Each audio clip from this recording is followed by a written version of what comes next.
Aaron strongly cautioned. The following program may contain material that some parents might not find suitable for children.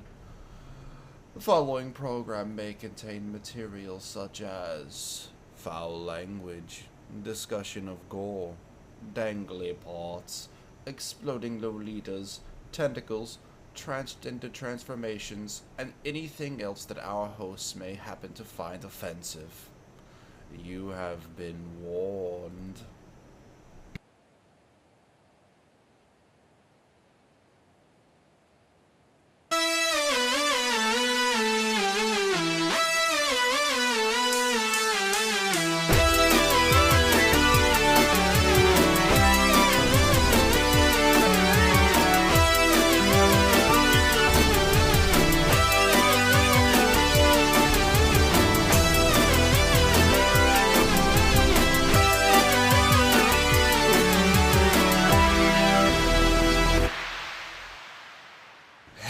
Welcome one and all to Equinimation here on Radio is Magic Entertainment. I am your host with the most, the man with Super Saiyan swagger, the one and only Bony Vegeta. Spider Sex cannot be here tonight, so it's going to be yours truly and the Sentai hero of anime reviewing awesome MangaMan to hold down the fort tonight. Hello. MangaMan, buddy, how you doing tonight, man? How you doing? Feeling a lot better, but sounds like you're not feeling that good. Yes, I am starting to come down with a little something, but that is not going to slow me down because it's only in the starting stages. My voice is like the only thing affected right now. So, it's not going to slow me down one bit tonight. So, yeah. Let's... Yeah! Oh! Oh! Yeah! Oh, yes. So, like I know 2 weeks ago, we watched a thing. It was a thing. It was a horrible thing. A horrible, horrible thing that should never ever be mentioned ever again. That's why I'm not saying it. No one should ever have to put themselves through that like we did. Are you talking about last time? Yeah, the last show 2 weeks ago. That horrible abomination that you... Anyway, it was a harem-style anime that was just absolutely horrific. So we decided to give the harem genre one more chance with something that was generally known to be a little bit known to be actually quite well in the long run. And is near and dear to my heart. We decided to take a look at all three of the movies in the Tenchi Muyo franchise. Those are Tenchi Muyo in Love, Tenchi the Movie 2, The Daughter of Darkness, and Tenchi Forever. Indeed. The titles, when I got them, the titles were completely different. Okay, the first one was still In Love, but the other two were completely different. Right. It's like the second one for me was Tenchi Muyo In Love 2, and then that was Tenchi Muyo Midsummer's Eve. So, I don't know. They're the same movies, but... It's like, I don't understand why people just go in and change the titles. It doesn't know why. Marketing people. What logic is there? I don't know. But yes, these were... I will go and say these were certainly much better than what we looked at 2 weeks ago. Then again, you really don't have to try very hard to be better than what that was 2 weeks ago. Oh, good lord, but unlike most stuff we looked at that's like its own standalone stuff, these movies were based on a pre-existing series. So, before we talk about the movies, what do you say we try and bring people at least a little bit up to speed about what these are based on? Allow me. By all means. Tenchi Muyo started out as an OVA series that ran from oh, it doesn't really matter where it ran. It was awesome. Oh, September of 1992 in Japan. Now, they were released originally as OVAs and then later circulated through the mainstream television networks as kind of like a late night showing, and then they were transferred over here to America where they were shown on Toonami. And I don't know if it was either Japan or America that boosted its popularity. It might have been a combination of both. But it skyrocketed in the 90s and got so popular that, lo and behold, it got its first series. Now, the problem being, the OVA series had about 13 episodes total.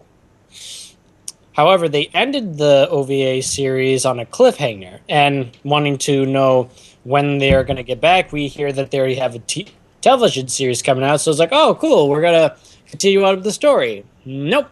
It's a reboot, and it's actually a remake of the first 6 episodes of the OVA. And that reboot was called Tenchi Universe, and it's from that timeline that these 3 movies stem from. Our story revolves around our main character, Tenchi Misaki. Probably mispronounced that. I'm sorry. It's okay. Let's see. We won't keelhaul you for it yet. All right. Tenchi Misaki. And like most harem anime, but unlike most harem anime, it goes through the usual line of Tenchi coming across girl after girl, and them living under his house for various circumstances. The first one that he comes across is a space pirate named Ryoko, who was imprisoned in the shrine that he actually lives in. And Ryoko is probably my favorite character of the entire series. Pretty much gotta agree with you there, too. Because Ryoko is awesome. Yes. And from there, he meets other characters like Washu, a mad scientist, Ayeka, and her sister Sasami, who are royal members of a planet known as Jirai, which, spoiler alert, they find out that Tenchi is actually in the same bloodline from his grandfather.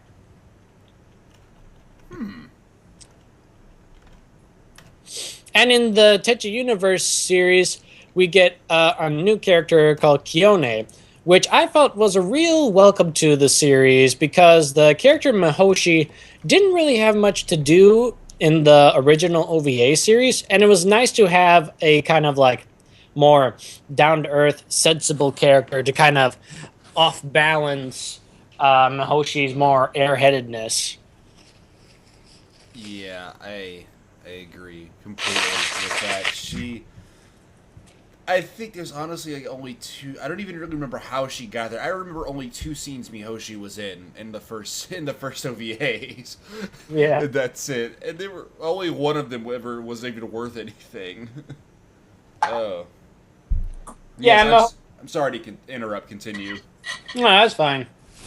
Yeah, Mihoshi has always been kind of the ditz or the the blonde of the crew. Literal blonde. You know, I'm gonna bring up the internet and I'm gonna start.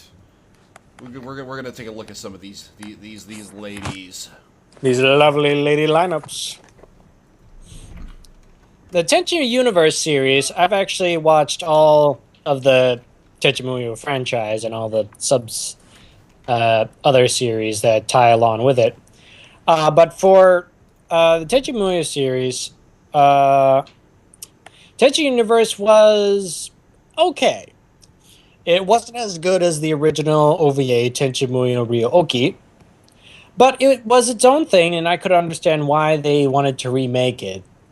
The original OVAs were originally, well, OVAs. They were on video, and it's not like people had readily seen them on television. Well, of course, we in America saw them on television, but not so much in Japan. So turning it into a TV series is the most logical sense. I just felt that the direction that they went with Tenchi Universe wasn't as strong as Tenchi as the first OVA series, but overall, I won't say that it's the worst. That I leave up to Tenchi in Tokyo. Yes, I was about to say that. We get to that when Tenchi moves out of his home and goes to Tokyo to go to school, and then it's just like, no. I have no idea for the life of me why the hell they booted the series the second time. I don't know either. I mean, Tenchi isn't what Muyo is not one of those series I actively followed. It wasn't like the one I was just the most amped up to get home to watch after school. I have not watched anything Muyo related since I was in high school. So I'm coming back to this after, oh, I accidentally snatched my headphones off my head. Uh-oh. Slammed into my desk, but they're still okay. But that's what that loud bang noise was. But yes, I haven't watched this stuff in like 12 years or something like that. And this was I wouldn't say it wasn't jarring. It's just that like I started watching these movies and I can't even remember the names of couldn't remember the names of most of the characters. Yeah. And for me, it was competing with stuff like, Dragon Ball Z. I think Rurouni Kenshin is what the other thing that was on the lineup at the time that Tenchi Muyo was on. So it had some pretty hefty competition for me. I mean, I do agree. I think the first original series, the OVAs, like that's definitely where it was at its best. And they did eventually come back to the original OVA and finished it off in 2003 with Tenchi Muyo Ryo-Oki, which finished it off the series. That might be nice. I would like to go back and rewatch the OVAs again because they were fairly good. It's just that it's been so long, and it was the first time for me. Back when I was growing up, I didn't have cable or satellite or anything, and the only time I ever had access to that was if I was at a friend's house or if I was at my grandparents' house.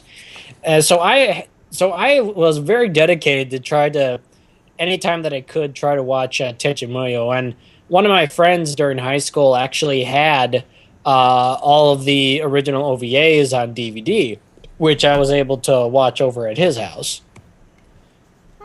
That's pretty awesome, actually. Yeah.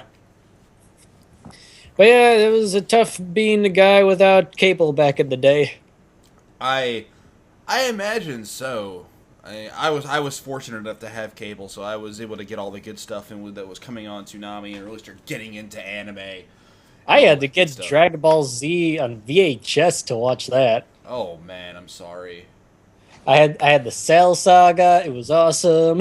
Yeah, probably the best of all the sagas, but man, Toonami, all that stuff. That's a whole show right there in and of itself. Yeah. So before we get too sidetracked, as we so often do, let's start off with the first Tenchi Muyo series, Tenchi the movie, Tenchi Muyo in Love. So, our movie opens up with, well, as soon as it opens up, I'm like, okay, where's the explosion? Because I know it's coming. We see this massive space station out in space. And I'm watching this, and I'm like, when's it going to explode? Because that's the only direction this could possibly go. And sure enough, boom, everything goes wrong, and massive explosion. And it's like this, like, evil black thing. It doesn't really explain it very well this early in the movie what it is. You just know that this is some kind of prison head up by the Galaxy Police, which, oh yeah, by the way, I don't know if we mentioned it or not, but Mihoshi and Kiyone, they're part of this like massive intergalactic police force called the Galactic Police. Yeah, which the anime series goes into more in Tenchi Muyo GXP. Isn't that like the newest one that they're doing right now? No, that's not the newest one. That one was made around 2001, and it actually followed the main character, Sena Yamata, who is a classmate of Tenchi Muyo's. Oh. It was really fun, too, because there was actually, like, a episode where both sets of harems, like Sena's harem and Tenchi's harem, kind of interact for a crossover episode. Huh. And this was right after, and this was, like, for me, just before, well, for me, I saw the second half of the OVA series, and they changed Ryoko's voice, which I was really pissed off about, because they changed her voice to Izzy from Digimon. What? I want my Patricia Picard back. Talk about jarring. I know. It's like I close my eyes and I just think, okay, if I just imagine the original voice, maybe I could get through this. As like I open my eyes and I see Tenchi and I see Izzy's head on Ryoko's body, I'm like, no. That's great. But thankfully Ryoko had a different voice actress. Wasn't the original, but it was far better than Izzy. Right. Yeah. I actually decided to I get just like before I have these all the stuff that I get now that has been licensed. I always somehow manage to get the dual audio version, so I have both English and Japanese. And since I've already watched all these characters in English, I decided I'm gonna watch all this in Japanese. So that's what I've been watching in movies since. So anyway, back to the Galaxy Police like headquarters prison like explodes, and this one thing by the name of Kane, or Kine as they say in pronounce it in Japanese, escapes from this like this subspace prison cell he was kept in. And for some reason that's not entirely explained until like much later in the movie, you know, we've got movies plural to go through, so I don't think we're going to go through too much detail tonight on all of them. Yeah. He's out to kill like the remaining members of the Jirai family. And instead of just going after the ones that are currently alive, no, he's got to go for the he's like, you know, he goes balls to the wall with it. He says go hard or go home. He goes back into the past and takes out Tenchi's mom, which nearly erases him from existence, but thankfully enough, the screenwriters watch Back to the Future and then decide to rehash that plot. Yeah, only with super mysterious science from our cute little Washu. Washu! Okay, Washu's probably my second favorite in the harem, but she's so much fun. But yes. I heard my own voice for a second. Sorry, my headphones popped out for a sec. It's okay. Yeah, I never understood Kane's, like, thought process on this. Like, okay, so I don't know where this space prison was that he was housed in. Like, was it closer to Earth than it was closer to the planet of Jirai? I mean, if his enemy is the members of the Jirai royal family, I mean, is it just Sasami and Aika and Tenchi's grandfather? Are those the only? Are they all on Earth? Or I thought there was like a couple of other ones on Jirai. Yeah, even going with the Tenchi universe storyline that, you know, this was derived from, there should be more on the planet Jirai than there are on Earth, because I'm pretty sure you still got both of Ayaka's both of Ayaka's parents and some other like cousins and stuff that they showed. Yeah, so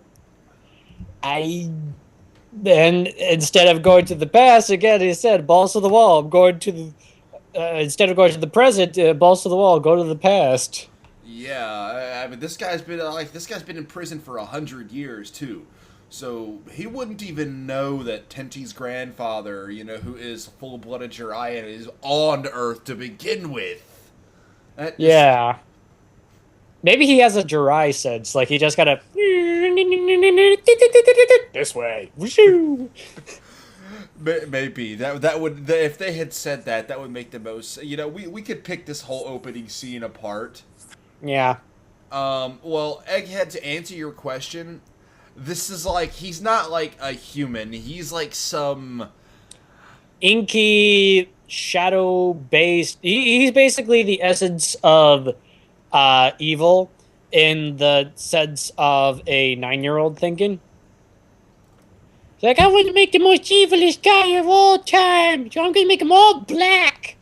What's wrong with black? Why can't it be like white or something? Hey, he has white on him. He has a white mask for a face. Yeah, he has some white on him.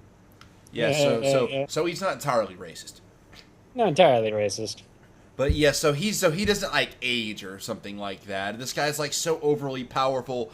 He's like destroyed hundreds of thousands of ships and decimated entire planets. And yeah, that's the thought process behind the character. Well, no, not thought process. That's the character in a nutshell.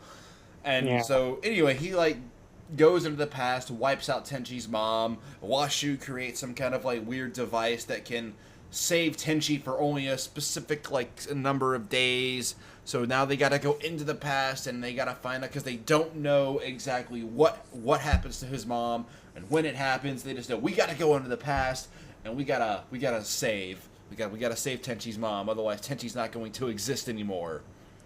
And I kind of think that this is the movie's main like weakness, is that it's trying to play itself up as some kind of a mystery, but doesn't really do so well with the whole mystery element. It kind of throws one dead end after another and just kind of meanders around a lot. Yeah, there's some things that it's like they started, stopped, and this honestly there really wasn't any point to it. Like the guy, like they're obviously like the one guy they're obviously building up to make you think that he's Kane in disguise, and it's not. Oh yeah, that guy. It literally does not go anywhere. It could have been completely removed altogether, and it wouldn't have changed anything. Yeah, going back to this, there's this creepy guy that is like stalking Tenchi's mom when like the characters are going into the past, and like Ryoko like thinks that he might be Kane and like goes after him, but it actually turns out he's a member of the Galactic Police Force that somehow survived a black hole like energy ball sucking up the entire police force. And how did you survive? What? In the Japanese dub that I watched, it said that it somehow flung him to this time period, so he's just kind of waiting for Kane to make his appearance so he can take him out. And I'm like, wait a second. Wait, how do you know that Kane's going to come to this time period? How do you know where you are? Do you know about Earth? And second of all, this I don't care how awesomely powerful you are, you only barely went toe-to-toe with Ryoko, and this thing has literally wiped out hundreds of thousands of like planet-destroying ships that your police force has, and dozens of other planets, and you by yourself are gonna take this thing out. Okay, how about you go back into the kiddie corner and let the adults handle this here. Kitty corner, lol, and he happens to be a cat guy. Meow. But yeah, and I think, spoiler alert, he gets completely destroyed with zero effort, and literally his story goes nowhere. His death is the only, like, notable quality of him, because his death was so, like, for the tone of the overall movie, was so unnecessarily gruesome. No kidding, he's got ripped apart. And then tossed his body in front of Tenchi's mom and dad like that. And it was like, oh, jeez. Yeah. But yeah, like it's eventually revealed his whole reason for hating the Jirai family so much is because it was because of the Jirai that they were able to catch him, because they have this thing called Jirai energy that the current emperor at the time 100 years ago used all of his power to create some kind of seal that caught him, and the emperor died in the process because of all the power that he used, and it was really a convoluted mess. I know. It's like, okay, can we just, like, say with the power of the Lighthawk wings? Because that's been, like, the main, like, power source thing throughout each of the incarnations of this franchise. And they go through random moments where Tenchi starts to phase out, and they manage to catch him before he disappears. And it's like, hold on, let me get the fly swatter. Got him! That was actually kind of amusing to watch. Those little bits where he would start to phase out of reality, and then this like giant yellow fly swatter shape would appear, and he would stick to it like it was fly paper. That was actually kind of funny to watch when that happened. Don't head to the light. I can't help it. It's so pretty. But yeah, it all eventually culminates up into a battle with Kane in like subspace, and it's and Let's talk about what we liked about the movie. okay. What we liked. Once again, I liked Ryoko. Because she was still on point. I still loved her character. She was my first anime crush. Oh, mine was Sailor Moon. But anyway, what we liked about. I'm trying to sit there. I'm kind of. I got a couple things. Yeah. Go ahead. Okay. I liked the moments that Tenchi's dad and mom had together, like when they were young. It was kind of sweet to see them, and they tie back into Tenchi's dad's love of architecture as well as art, which they actually play back into in Tenchi Forever, which is supposed to be a sequel to this movie. And it is my favorite movie of the Tenchi Muyo series, but we'll get to that. But I like that kind of continuity because Tenchi Universe, for what Lola brought in, it did bring in the fact that Tenchi's father eventually becomes architecture, like blueprint drawer that would draw blueprints for housing and other architecture projects like that. And it was a little nice touch. You don't really see that too often in animes where you find out what the parents' job is. This is very true. Yeah. No, I liked that too. Was there anything else? The animation was okay. I mean, nothing too. I think the animation on Kane was all right. But yeah, what do I have in my notes here? Yeah, that's it. That's pretty much it.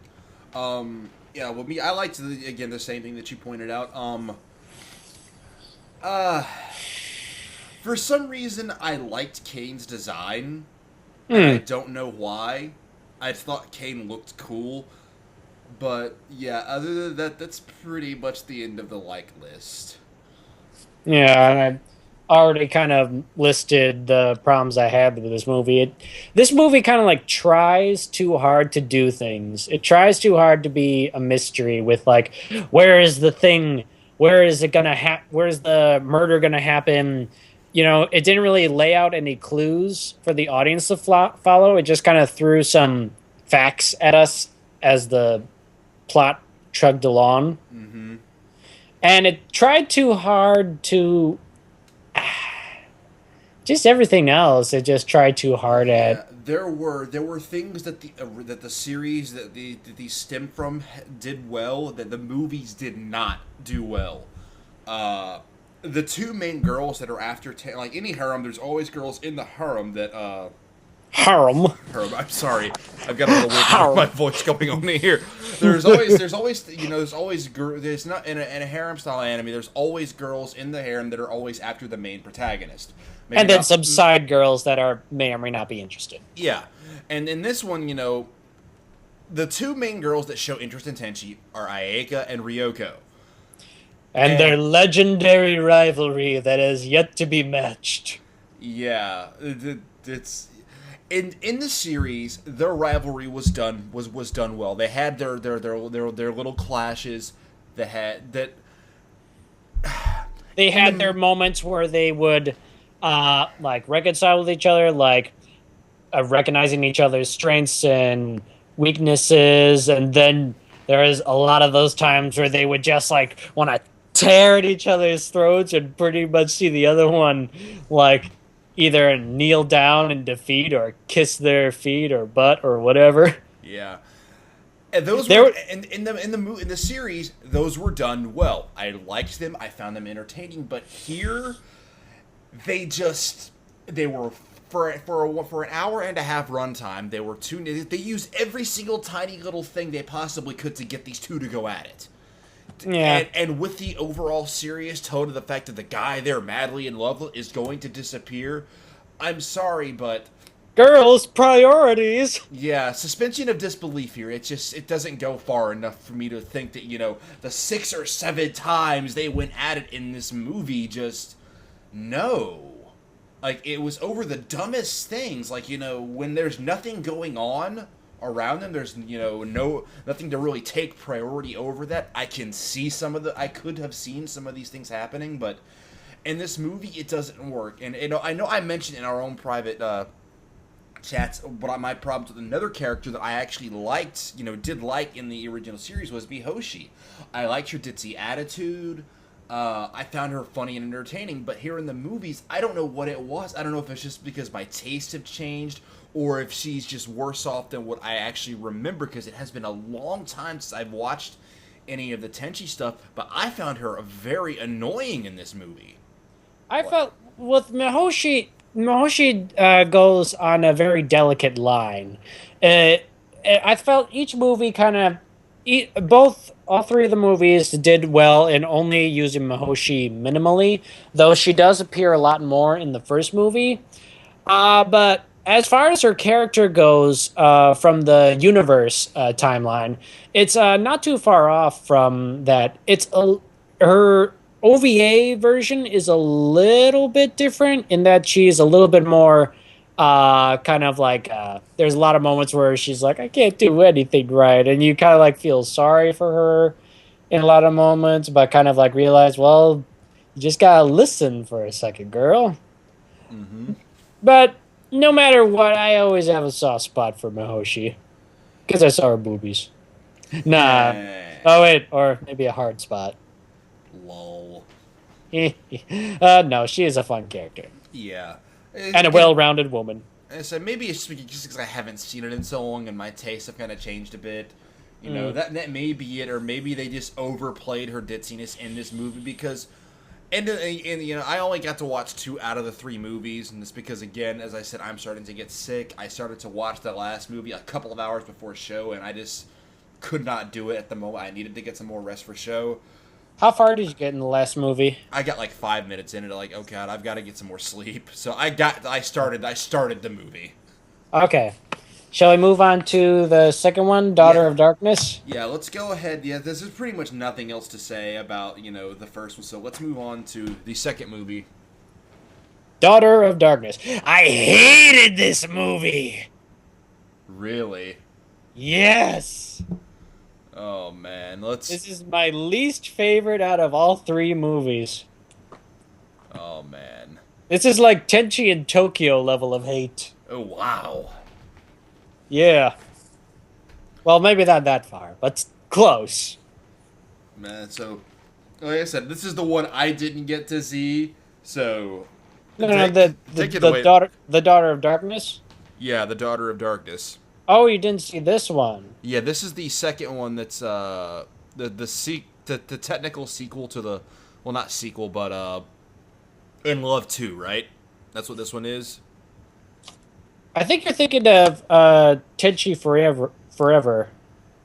The one where the one that I'm going to be talking about, the Daughter of Darkness. That's the one with the little imp demon thing. Oh, yeah. Okay, so this is the one that I did see. Wow, I'm just going to get like by the order they showed up in the download list. Yeah, because I got all 3 in a batch file. So, and it was the last one. So it's kind of hard because the English translation. Movie Tenchi the Movie 2 and Tenchi Forever, and so you think that that's the order, but it's kind of like it is technically the order in which the movies came out, but they kind of like, yeah, let's forget about Tenchi the Movie 2 and just say Tenchi Forever, Tenchi Muyo in Love 2 is a actual sequel. Right, okay, so In Love 2 actually came out. Okay, In Love 2 is the one I did not get to see. So this one was actually called Midsummer's Eve for me. Yeah, that's probably the Japanese title. In America, it was known as The Daughter of Darkness. Yeah. Okay, I totally see your level of it. Okay, I can still talk about this one then. We're straight. We're good. Okay, I can still talk about this one. Okay. So. Yes. Yeah, there's a lot of convoluted There's a lot of nope here going on. We thought the last one was convoluted. No, this one has more convolutionness Where going the on. first, yeah, where the first one was trying too hard, this one missed the fucking point. This one just decided to not try at all. Nope. It's like, okay, what do they like? Okay, all right. Come on, people, faster. Come on. Okay, what's popular nowadays? What's that? Incest? All right, put it in. Come on. Yeah, good lord. This was just, Okay, so All right. it starts off with like a year ago. It decides to start with a Christmas celebration that really doesn't have anything to do with the rest of the movie. It's kind of like, hey, we're trying to be a Christmas movie.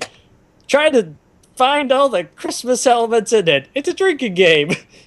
We see Ryoko like drunk off her rear end. Which is always hilarious. Yeah, that was kind of amusing. And it's like a super sudden shift, like out of nowhere. We get the Christmas scene, and then the title, and then it literally just out of nowhere changes to like something like in the distant past, on a different planet, out of nowhere. Was that what it was in the Japanese one? Or is it getting reversed? Am I thinking in reverse here? Might be. I don't know how it was in Japan, but in the English one that I watched on DVD, it was the flashback came first, and then it was the Christmas scene. Okay, because I watched it early this morning, right after I got off work. I was really tired, so I'm probably thinking that. Because I mean, it's gonna be the DVD version I had. They're not gonna change the order of a scene. Well, not in the era that this actually came out. Maybe like 20 or 30 years ago they may have. But anyway, yes. So we don't get a lot of it. It starts off with a flashback that happened. It doesn't give a specific point in time that it took place. You just know that it was when. Well, if you know what the character looked like, you know it's Tenchi's grandfather. He's like talking with this like young girl back on his home planet on Jirai, and it's some kind of big celebration. And she tries to hand him this like gift, and then suddenly like all the out of nowhere, like the royal guard or whatever just comes out of nowhere and just starts beating the crap out of this girl. Like, what the heck is going on? Yeah, this movie out of all three of them is the most cruel and violent out of the bunch. It's just like, what in the world is going on? And then they're like, "Be gone, foul demon!" And like, you shall not give gifts! And they like, literally try to slice her in two, and then she like shows her true form, and then she looks all like scared and stuff, and then they literally like try to slice her to pieces, and she like disappears. They're like, what in the world just happened? I don't even know. It's like we're not given any context of anything at all until later in the movie.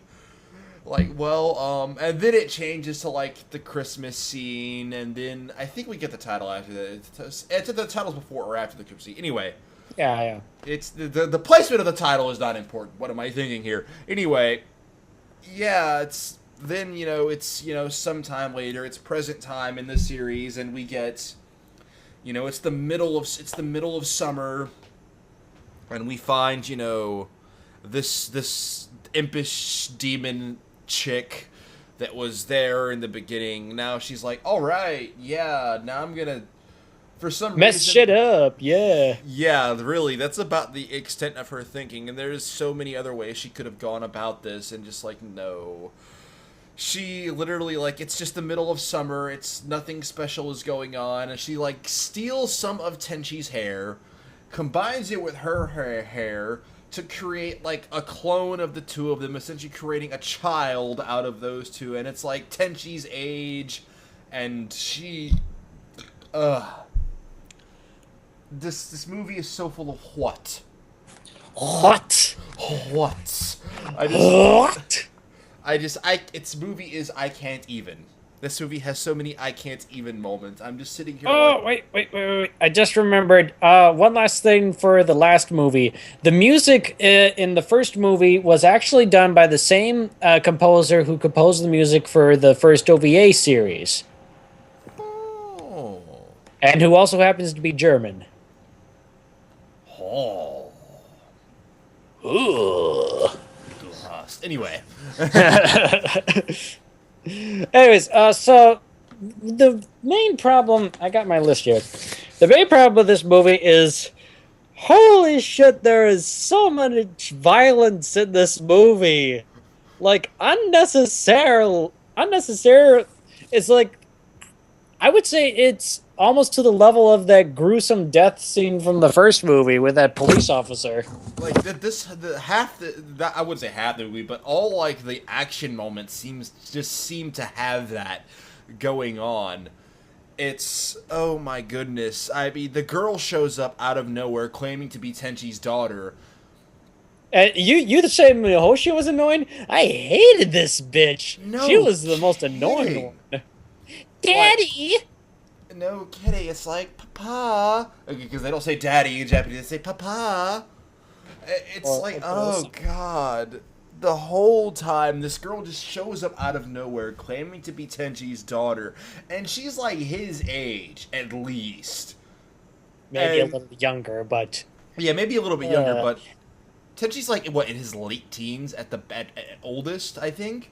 I don't remember his exact age, but I believe he's in his late teens. If he had a daughter, no. That's fairly obvious that it wouldn't, anyway. Pretty much Ryoko, the bad thing is Ryoko is really the only one to call complete BS on this whole thing and know that something really has to be up. Yeah, this bitch. Like, everyone else is all like, well, she probably isn't his actual daughter, but, we should totally give her... Like, no, come on. I know some of you girls are that dumb, but no. No. Ayeka, come on. Oh, my goodness. But, yeah, so... my goodness. All the while, what's the demon chick's name? Yuzuha. Yeah, Yuzuha. All the while, Yuzuha is kind of using the Mayuka, Tenchi's daughter, to kind of like... It's kind of a little unclear, like she wants to, like... She's trying to get him to a specific location.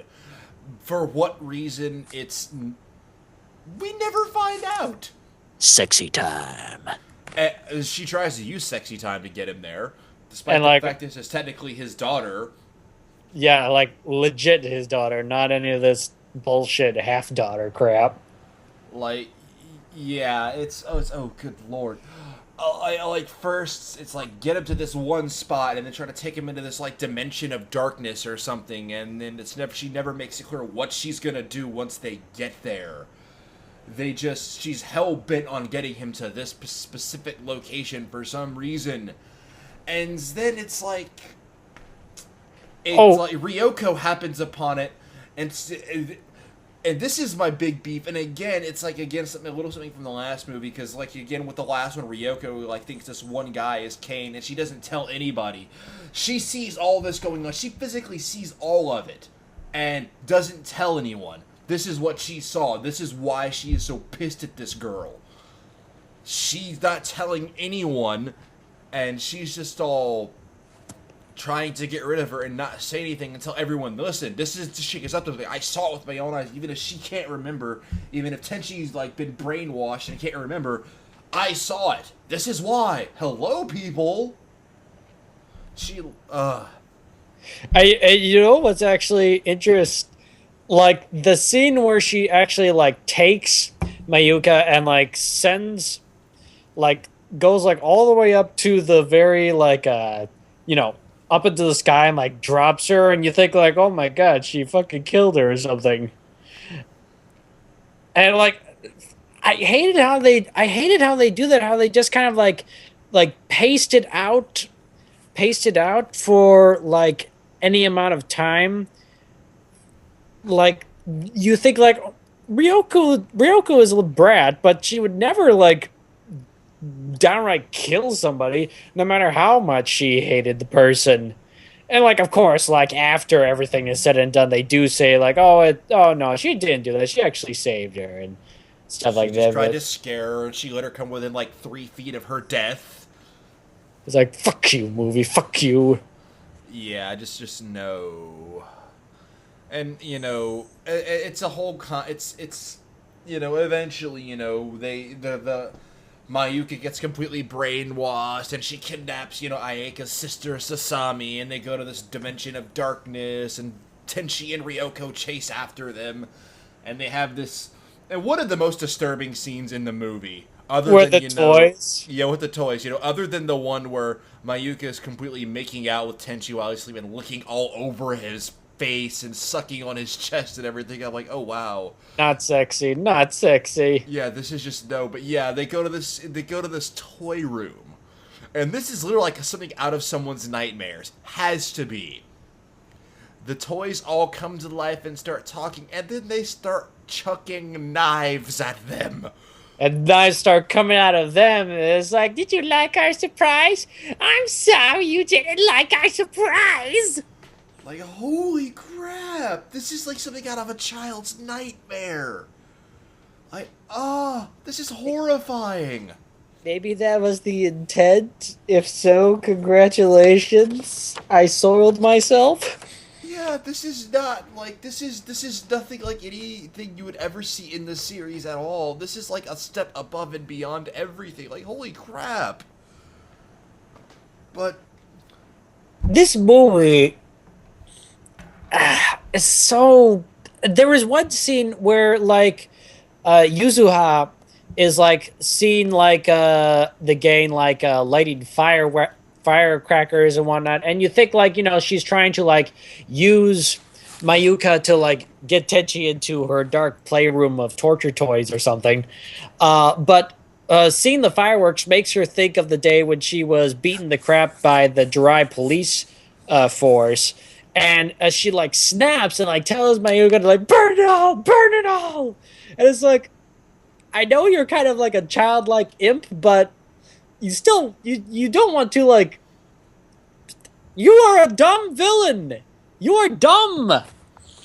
and her entire actual reason for doing all of this is just because she had the hots for Tenchi's grandfather. Yozo. That's her whole reason for doing this. Like, Or how she put it in the English dub. Isn't it cruel? The darkness in love with the light. that's exactly what she said in the Japanese dub too. And it's like, so wait a second. So you're still in love with Tenchi's grandfather. Yosho. Yeah, with Yosho. So you tried to kidnap Tenchi? To do what now? Yeah, it's doesn't explain why she wanted Tenchi. You could have assumed the form of this little girl again, and just kind of showed up and confessed feelings to him. I don't really understand your logic here. Maybe she felt betrayed by him. Maybe she thought those police officers were called on by him or something. Oh, I know. She thought they were gonna show up again. She was gonna get vagina blocked again by the Royal Guard. That's what it is. That's totally what the reason why. Is she's just gonna get vagina blocked again. That's what we're gonna call that. They're probably waiting in the wings. Yeah, but it's the final battle really wasn't all. Well, I thought the final battle in the first movie was kind of a fun little watch, even though you knew how it was gonna end. It was a fun little watch. This one was just kind of weird.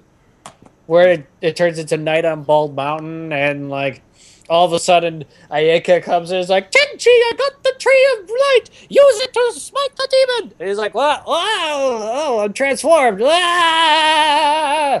Ah, you cannot stop the darkness, you puny light! Ah! And then they celebrate Christmas. Yeah, that's just like there's no context. It just happens. It's like I tried the channel Spider for that one. yeah, Spider would have been great for that moment. But the dialogue in this entire movie is crap. Like, I hate it, whether it be in Japanese or English. I really hate the use of the word darkness.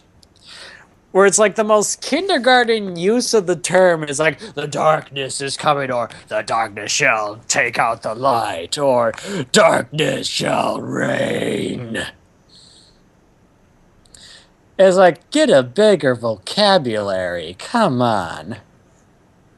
Yeah, no kidding. Just oh come on. I mean, Like, couldn't you, like, it's not like Kane in the first movie where, like, yeah, you could see himself calling himself Darkness. I mean, look at the guy.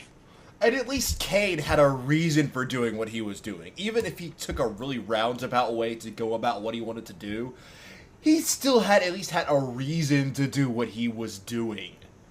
It was convoluted and, way too hardcore for what he was trying to do, but he at least had a reason for it. A At valid least reason. it made sense. Yeah, it made sense.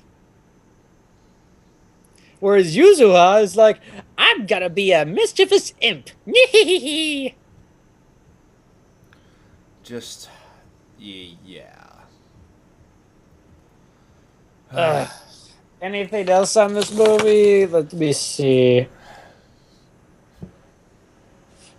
Yeah, they tried the whole sympathy card for Yuzuha and like trying to make the audience like, oh, she only wanted to have friends. But this is after the fact that you see a scene of her in the past turning innocent civilians into rubies and then digesting them. Yeah. So this chick was definitely evil. Completely evil at one point in time. And that's the reason, like, the Royal Guard beat the ever-living crap out of her. Yeah, and it's like, okay, couple of things. One, explain to me why you're doing that. Why are you turning people into gems and then eating them? Is that your food source? Is that how you sustain your life? I don't know. Or is it just there just because we need her to be evil? I'm evil! I'm evil! That's gonna be my go-to line for a lot of this stuff. Thank Yeah. you, Charles V. Britannia. I'm evil! Yes. But, yeah, this whole movie was just... It's a convoluted mess of nothing, but it really didn't have any redeeming qualities to it, other than, the voice as is the case with a lot of these. The voice acting was on par, and it was where it needed to be. That's pretty much like the only really thing that I could say that was good about this. Yuzuha's English dub was okay. Her dub was done by it was a Miss Goodson, Barbara Goodson, who is noted for playing a whole bunch of roles. But what's one that everyone knows? Keep talking while I look. Oh, she played TK's mom, Salamon in Digimon. Huh. Nope. Wait, no? Well, you typed in nope. Oh, sorry, Spider was talking in the, Oh. Yeah, I think that's okay. we were finished yet. Yeah, so... Yeah, she's in a lot of things. Yeah, so, on that note, I mean, they don't have anything else to say about, this movie. We're approaching the 1 hour mark, so let's go ahead, let's take a music break. Spider wants to come in, so we're gonna go take a music break, let him jump in with us, and because I haven't seen this other movie, it'll actually be good for him to come in because I haven't seen it. So for you, that way Right. you'll have more than just you talking about it and me commenting on what you say. Okay. Right. So I And got. this will give you some time to watch it yourself. Well, anything I do will play over the stream. The sound will, so I really can't. All right. So sadly, anyway, yeah, we're gonna take a music break. I got like 3 songs lined up for just under 8 minutes worth of music. So yeah, we're gonna take this break. Spider's gonna pop in, and then we'll come back and you two can talk about the movie while I comment on what you say, if I have anything to really say about it. So, yeah, we got some mic to microphones, Mando Pony, and Stormwolf lined up, so we'll see you guys in about 8 minutes.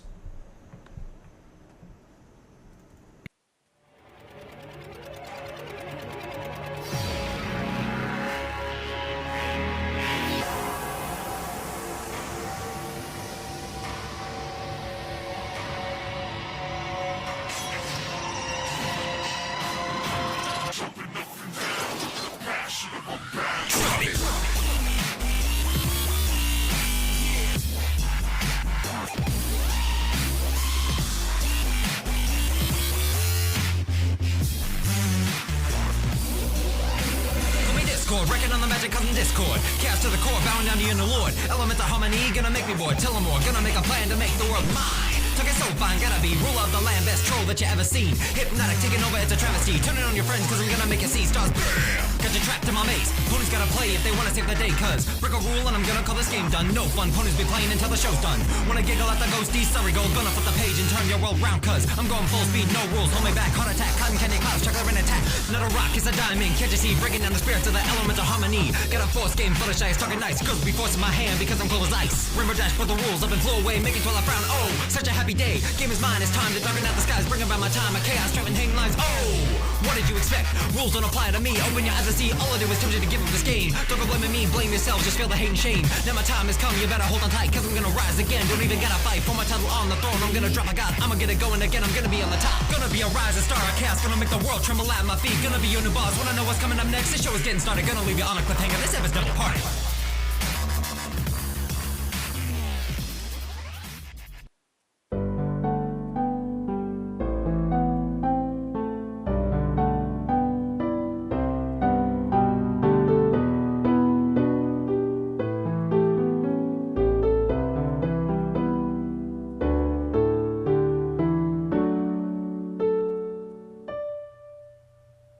There's a place I belong where I'm never wrong, but I think that it's a long way from here.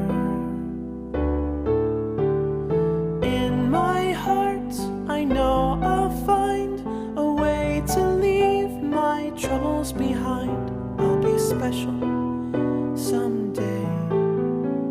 If I can find a way to be needed by my friends, maybe they'll need me someday.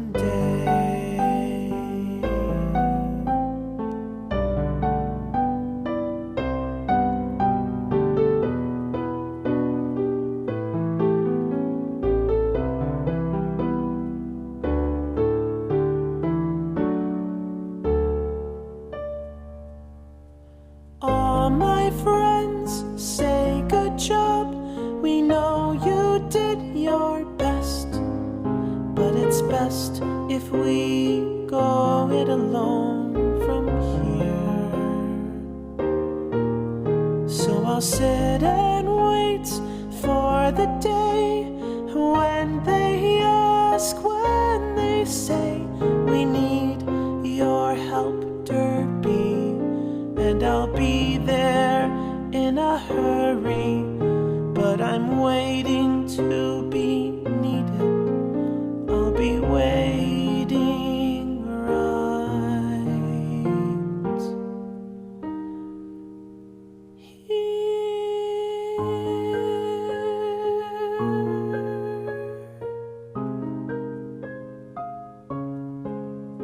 I'll be waiting.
And welcome back, everyone, to Equinimation here on Radio is Magic Entertainment. I am your host, Pony Vegeta. The songs you just heard in order were Fashionably Evil by Mike the Microphone, I'll Be Waiting, Derpy Song by Manto Pony, and we closed out with Nightmare Night Electro Dubstep Remix by Stormwolf. That song is neither electro or dubstep. What were you thinking, sir? Anyway, Equinimation is non-family friendly. Remember that as we trudge on to the last half hour of our show. And joining us now is our swaggish spider of fornicating awesome, Spider Sex. Hi. And now, Spider, are you in the middle of your usual thing there? What? That poor arachnid. oh What? dear. No. I can hear it clawing out. No. It's Run, Robin, I Charlotte! swear. Run, Charlotte! Run back to your web! Oh my I goodness. love that movie. Charlotte's Web? Yes. Yeah. That was my fucking... I watched that. I remember one week, I watched that every week for like 2 weeks. For a whole week, actually. Nice.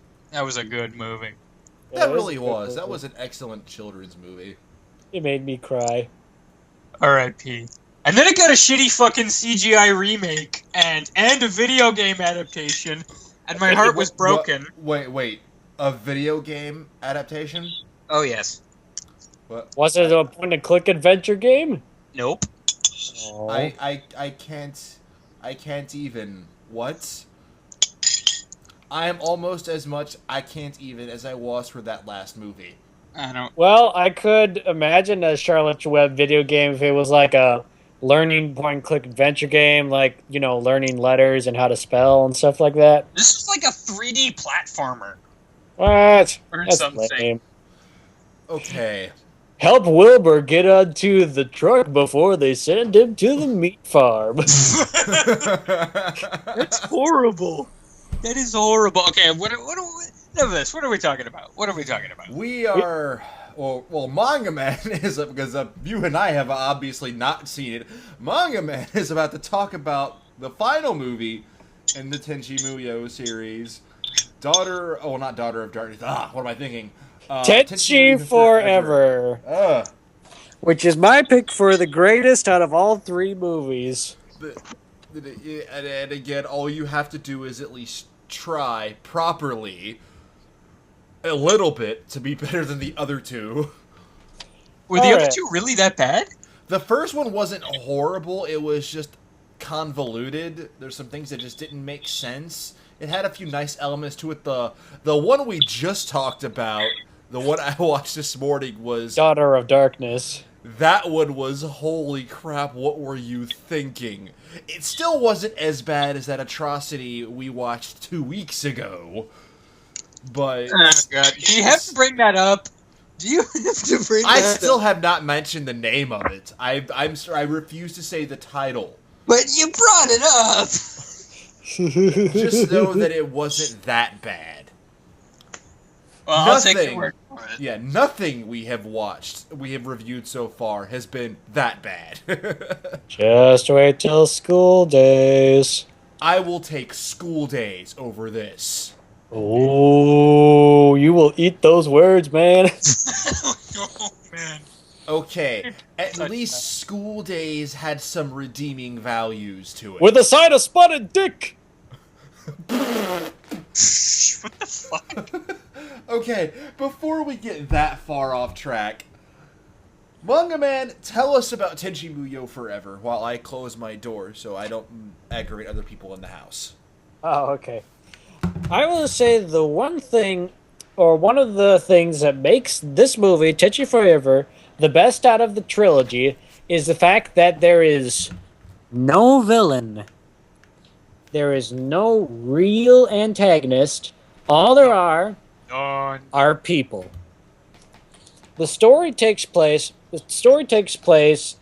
in the screw the timeline. It just takes place in the same universe as, well, Tenchi universe. In which Tenchi is, it's the usual thing. Ayaka and Ryoko are fighting with each other. And for the first time in any of the franchise, both Ryoko and Ayeka both call Tenchi out on his indecisiveness in choosing between them, and like face to face with him, asks him, which one do you pick? And then, like, for a fan like me, like, oh my god, they're actually asking the question. I'm sorry, did someone fart there? That was me sitting back down. Okay. I did actually fart, like, very quietly, so I was a little bit concerned about And this- how you heard that. But this state, oh, I have very good. Well, I can smell it from here. Ew. Oh my.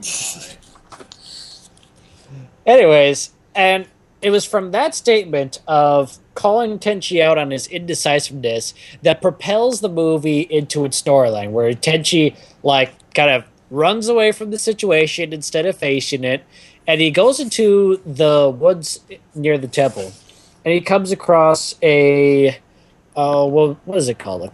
A camellia tree? Buddha The statue? Camellia, I think it was. Camellia. Something Camellia. like that. That's Yeah, about as far into the movie as I made, is when he found the tree. A camellia tree. And he hears a faint voice saying, Tenchi, come to me, Tenchi. And Tenchi vanishes without a trace. And from there, the whole thing starts going into motion. 6 months pass. Everyone is looking everywhere for Tenchi. Sasami is even going all the way to Jirai to try to see if any of their databanks or any of their sensors have picked up any strange anomalies. Mihoshi and Kione are off to a science academy to, like, get some databanks for Washu and trying to find Tenchi. And even Ryoko and Akane have even, like, went into the city and taken up day jobs at a cafeteria and even living in an apartment, trying every single day for 6 months, trying to find Tenchi without any leads. Meanwhile, we see Tenchi waking up, and he looks a lot older. His hair is longer and is kind of done in the same style as his grandfather. And he's in an apartment room. And over there, busy working in the kitchen, is a woman whose name is Haruka. And without even questioning it, the movie kind of then goes on to following Tenchi's life with Haruka. They are seen as a very loving couple, like they're living together. And I will say this I'll just say this. It's the first time in the damn franchise that Tenchi ever got some. Well. Oh my goodness, he got... You mean... He had the sex! Oh! Well then. Gasp. And I will say that it is possibly the damnest, hottest thing that I've ever seen in an anime franchise movie. And I say anime franchise movie, not counting standalone movies. But the animation in this is gorgeous. They do really nice kind of fine touches to it, like the way Haruka caresses Tenchi's arm. You actually see her hand kind of compressing his muscle as she's holding it. Just that little touch to it really adds to it, and really adds to the very serene and somber atmosphere that this movie has. All at the same time, Ryoko and Ayeka are trying desperately to find Tenchi, and they're slowly kind of breaking down. They're not really fighting as much anymore, as trying to support each other, getting themselves through this, say that we're gonna find him. And in some instances, they actually, like, see Tenchi walking around, and, like, Ryoko tries to follow him and chase him, but every single time he disappears around that corner, or through that bus station, or into that shopping mall. Every single time. Maybe. Schizophrenia. Ryoko, my dear, you're going insane. But that's one of the reasons that I love this movie is that there's no real antagonist. Except, well, you might say Haruka for calling Tenchi into this, spoiler alert, alternate universe. And it really goes to show another thing. It actually turns out that Haruka was actually a lover of Tenchi's, you guessed it, grandfather Yosho, who came with him from Jirai, but didn't survive the journey, and was buried. It was buried on Earth underneath her own Jirai tree. This is the thing we didn't really talk about in explaining the series. The Jirai royal families, they each have their own tree that kind of is like their, I wouldn't say lifelink, but it's kind of like a symbolic thing for the Jirai culture to have his or her own tree. Wait, is planted. that an actual thing? Like a Jirai culture? Or... Oh yeah, Jirai culture we learned a lot about in the OVA series and later in Tenchi Muyo Ryo-Oki. It's kind of... I thought it was like a real world thing. It is in your mind, Spider. Oh. Okay.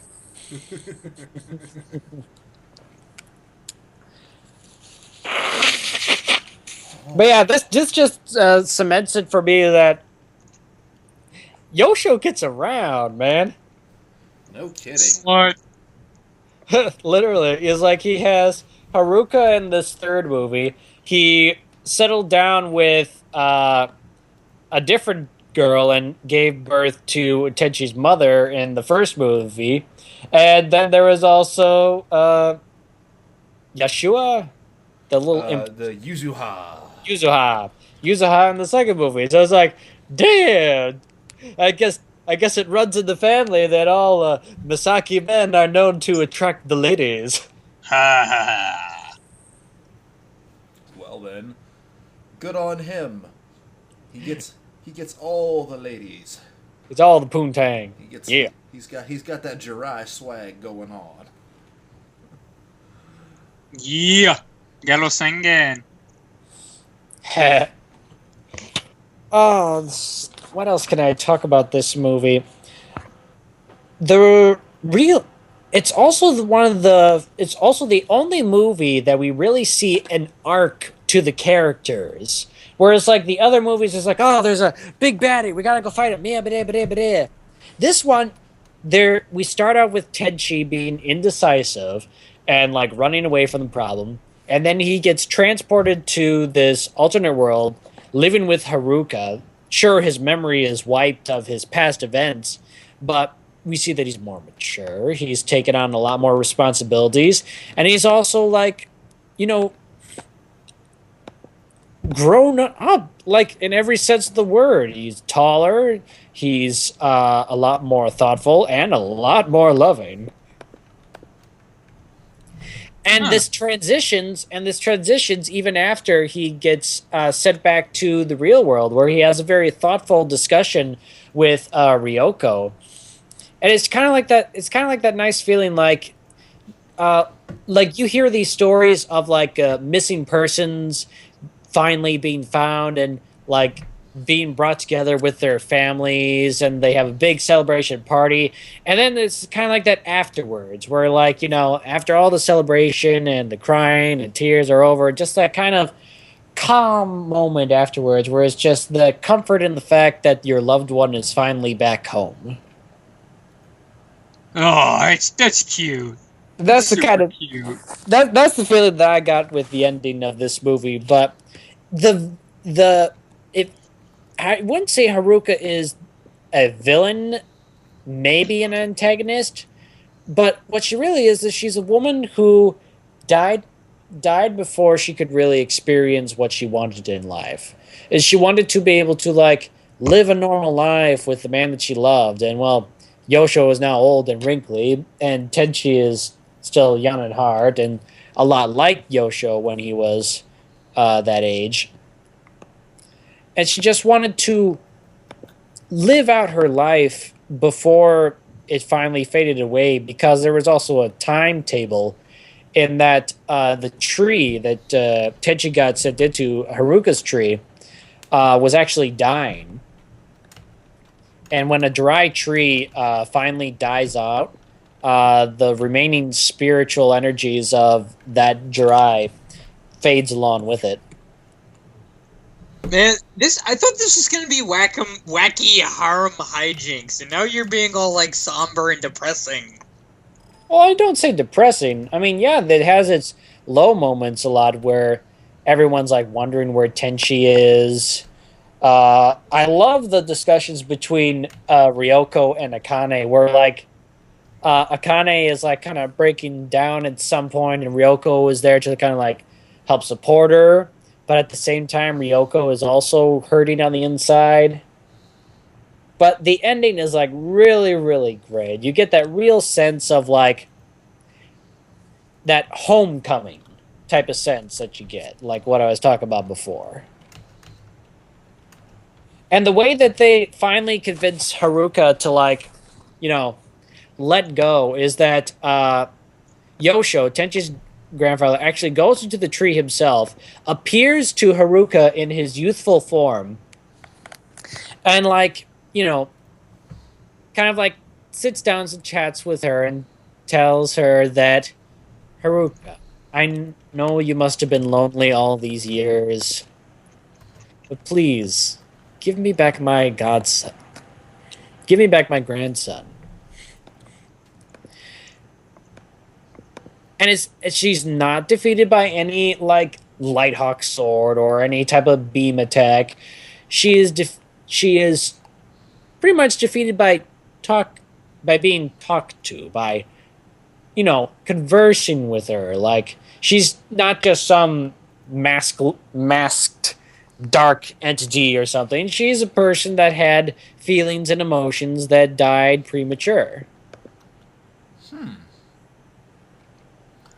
This overall sounds like a much, much nicer film from the premise alone than the other two. I think I'm gonna go watch this when we're done. I'm gonna go watch this. As a Tenchi fan myself, if the whole series ended with this movie, I'd be satisfied. But did the whole series end with this movie? No, they decided to reboot it with fucking Tenchi in Tokyo. Oh, well then. But after that, they did go back to the original OVA, so you get what you get. Yeah, seems legit. And that's why Tenchi Forever is possibly one of my favorite anime movies in terms of anime series movies, where it's a movie based off of an anime series. I can see it. I've still got it. I mean, I'm gonna have some free time because I start vacation this Friday. I'm gonna have a little bit of free time before I fly out to California for my vacation, for the rest of my vacation. So I may watch it this weekend if I free up enough of my time for other stuff I gotta do this weekend. So, that sounds really nice. I may actually watch it because I did like the original Tenchi Muyo. Tenchi Universe wasn't as good. It was still decent. And yeah, Tenchi in Tokyo was pretty bad. So, what about GXP? Haven't really watched any of that. I watched GXP. I watched like 2 episodes when it was running on Toonami, but like it was running really late, and I just couldn't keep up. I watched all. Yeah. No, you first. Okay. I watched pretty much almost every Tenchi Muyo related thing, even the sub-series. And Tenchi Muyo GXP, it was an interesting one. It was actually done by, I want to say Nabeshin. Let me check. Oh, Shinichi Watanabe. Yep, it's Nabeshin. He is most known for doing series like Excel Saga or Nabeshin. Nabeshin, yes. Excel Saga is Wait, what is that the director? That's the director. Yep. That's the director. And he actually dresses like that, as a Lupin the Third outfit with an afro. That's one series I'd like to look at sometime. Excel Saga. Because we we looked at like we looked at Puny Poemi on here before. It was fucking weird. I still don't quite get that. But yeah, he also did Tenchi Muyo GXP, and it really shows in his style of work. He has been cited to say that he was a big fan of the original OVA series, and he puts his own touch to the Tenchi Muyo GXP. I'm glad that they made it. I'm glad that they made it as that this series is actually tied into the original OVA timeline and not with the other two timelines. Wait, timelines? Yeah, the first OVA timeline started with, of course, the first series. Then it finished off with Tenchi Muyo Ryo-Oki, followed by Tenchi Muyo GXP, and then the latest series that came out was Tenchi Muyo War on Gaminiar. Well, well then, sounds. But yeah, I liked GXP. It was fun. It wasn't, I wouldn't say the greatest, but it was fun. I'm still confused, but okay.